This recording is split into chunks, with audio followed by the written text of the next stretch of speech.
Israel युद्ध का आज 8वां दिन है। ईरान और इजरायल अमेरिका एक दूसरे पर जमकर हमले कर रहे हैं। हर तरफ तबाही के मंजर है। कहीं इमारतें तबाह हो चुकी हैं, कहीं मिसाइल हमलों की वजह से आग लग गई, कहीं एयरपोर्ट पूरी तरीके से नेस्तानाबूद हो गए, कहीं बड़ी कंपनियों के दफ्तर मिट्टी में मिल चुके हैं। ये 10 तस्वीरें महायुद्ध के 8वें दिन की तबाही की गवाही खुद दे रही हैं, जो आप इस वक्त देख रहे हैं। देखिए, इरबिल इराक की तस्वीर, तेहरान ईरान की तस्वीर, बेरूत की तस्वीर, हिजबुल्लाह के ठिकानों को टारगेट किया गया, यूएस कंपनियों को टारगेट किया गया है। बसरा इराक में वो तस्वीर देखिए। इसके अलावा बगदाद की तस्वीर आप देख रहे हैं, यूएस रडार पर अटैक किया गया, और नाब्लस फिलिस्तीन में भी अटैक किया गया है। ईरान की बमबारी हुई है, वो तस्वीर लगातार हम आपको दिखा रहे हैं। तेल अवीव इजरायल में जब ईरान की तरफ से अटैक किया गया, उसकी तस्वीरें भी सामने आ गई हैं। इजरायल के रॉकेट जो ईरान में गिरे हैं, उनकी तस्वीरें और धुएं का गुब्बार भी आप देख पा रहे हैं। तो ईरान और इजरायल के बीच तनाव चरम पर है। ईरान लगातार हमले तेज कर रहा है और उसके युद्ध में अपनी घातक मिसाइलों से प्रहार करना भी उसने शुरू कर दिया है। और इस बीच ईरान के टॉप सुरक्षा अधिकारी अली लारीजानी ने ललकार भी दिया है। इजरायल और अमेरिका की नींद कैसे उड़ाई है, दिखाते हैं आपको इस रिपोर्ट में।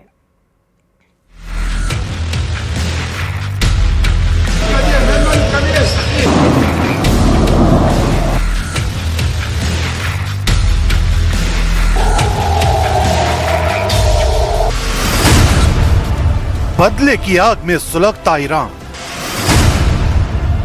न सीज फायर न सरेंडर, सिर्फ युद्ध भयंकर। तेहरान की ललकार, इजराइल पर क्लस्टर वार।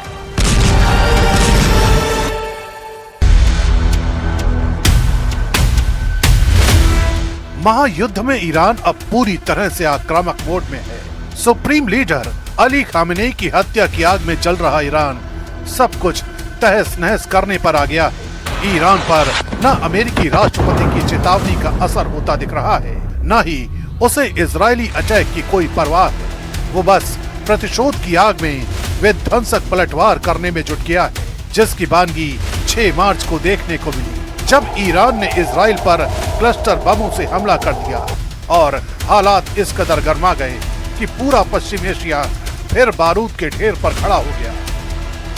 इस बीच ईरान के टॉप सुरक्षा अधिकारी अली लारीजानी ने अमेरिका और इजराइल दोनों को खुली ललकार लगाई है। लारीजानी ने सोशल मीडिया हैंडल एक्स पर एक वीडियो शेयर किया, जिसमें एक फाइटर जेट को इंटरसेप्ट होते दिखाया गया और कैप्शन में उनकी चेतावनी, वे तूफान बोते हैं तो तूफान ही काटेंगे। अली लारीजानी का यह बयान ऐसे वक्त में सामने आया है जब अमेरिकी राष्ट्रपति डोनाल्ड ट्रंप लगातार ईरान पर हथियार डालने का दबाव बना रहे हैं।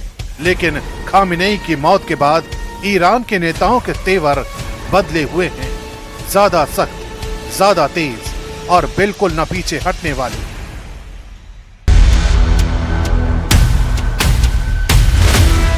अट्ठाईस फरवरी को ईरान पर अमेरिकी इजराइल एयर स्ट्राइक के बाद से अली लारीजानी का नाम बेहद चर्चा में है। ये वो शख्स हैं जो सालों तक ईरानी सिस्टम का शांत, संभला हुआ और तर्कसंगत चेहरा माना जाता है, जिसने जर्मन दार्शनिक इमैनुअल कांट पर किताबें लिखी, जिसने पश्चिमी देशों के साथ न्यूक्लियर डील पर बातचीत की और ईरान की विदेश नीति और सुरक्षा नीति पर उसकी गहरी पकड़ है। लारीजानी को अमेरिका और इजराइल के सबसे बड़े आलोचकों में माना जाता है। अली लारीजानी के बाद आग में घी डालते हुए ईरान के डिप्टी फॉरेन मिनिस्टर सईद खतीबजादे ने भी ट्रंप पर तीखा पलटवार किया है।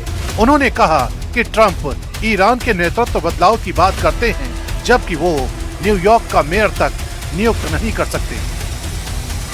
President Trump is asking for change in the leadership of Iran, and he says that I have to have voice on that, while he cannot appoint even the mayor of New York.